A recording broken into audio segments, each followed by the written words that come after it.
Hello, my name is Merk. This is my channel. Welcome. We've recently started a series called Libraries of Outlands, and it has to do with all the books available throughout the Outlands. We were going to do one video, but there's way too many books and it's going to take way too long, and the video would have been like 3 days long. So we decided to do one single video on each book that we could find. Maybe sometimes we'll combine it and have 2 or 3. We'll see. I'm going to briefly go over the basics for weapon and parry codexes. Again, codex allow players to enhance their weapon skills by leveling the codex stances, as well as unlocking finishers and abilities for their particular weapon skill. All this can be found, by the way, at the website shown above. Players are able to craft codices with the inscription skill. All codices are blessed and cannot be stolen. The fencing codex requires 80 skill points in tactics and fencing. This must be a printed 80, not increased through magic 80. Each character's codex profile is stored per character and not in the item. So each character has their own experience with that codex. You gotta have the codex in the backpack to level it and use it. You can't use weapon abilities and finishers on backstabs. You gain experience points towards your codex by killing creatures with the weapon type matching the codex. So all those staffs. So you can double click the codex and you can see the progress and the menus and all the things you need there. On the top half of the codex gump, you'll see the 5 stances that you can advance in. You click the large button next to each stance to activate it. The small button gives you information about each one, which we'll be going over for Arcane in this video. You can only have one active stance for each codex you have active. Every time you change a stance, it will cost you 3 mana. There's no cooldown. Each stance can be upgraded with upgrade points up to rank 7. There's a codex hotbar, and if you select the stance in that, whatever stance that you select in that hotbar will auto renew, so it will reactivate every 10 seconds. When a player reaches rank 5 in any stance for a skill, it unlocks the ability to select a finisher. If you have a finisher active, these finishers are large-scale weapon hits, and they often deliver special effects, which we'll talk about. Each codex has 2 finishers that you can choose from, at no cost. You can only trigger 1 finisher on each mob, but if you have a boss-type creature, you can trigger a finisher every 60 seconds. Exceptions to that will be included in the Discipline Aspect Armor set. The finisher has tiers.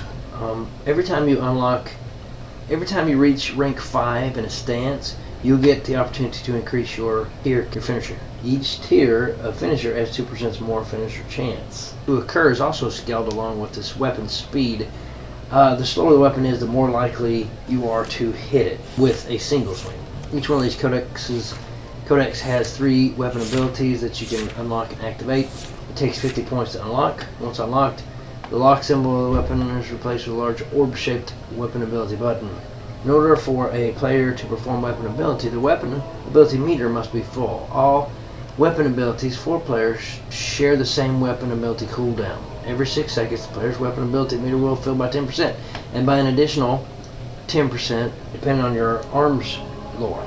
This means that you can have 60-second cooldown, but can be decreased all the way down to 24 seconds. Once toggled, the weapon ability will trigger on the next melee hit a player lands, and the weapon meter will be reset, so it's controllable during combat.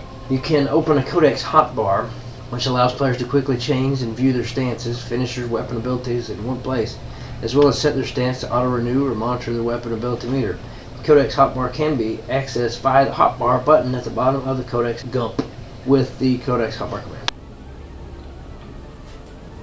So now let's look at the fencing codex.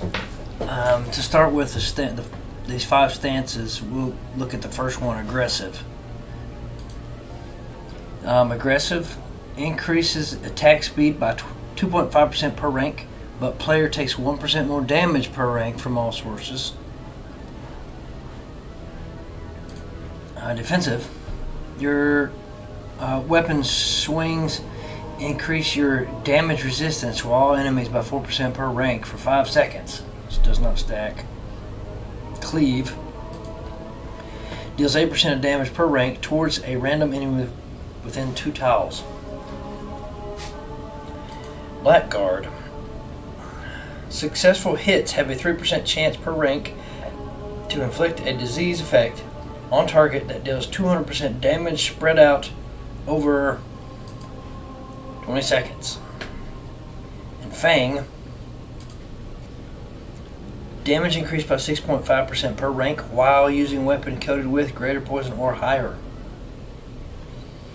Now let's look at some of these finishers we have. We have two of them, Assassinate and Flurry. Assassinate inflicts 400% damage and immediately resolves up to an additional 500% damage, additional worth of disease and poison ticks.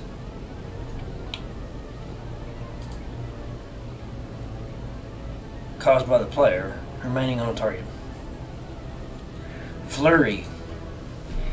Alright, increased damage increases weapon speed by 15% for 20 seconds.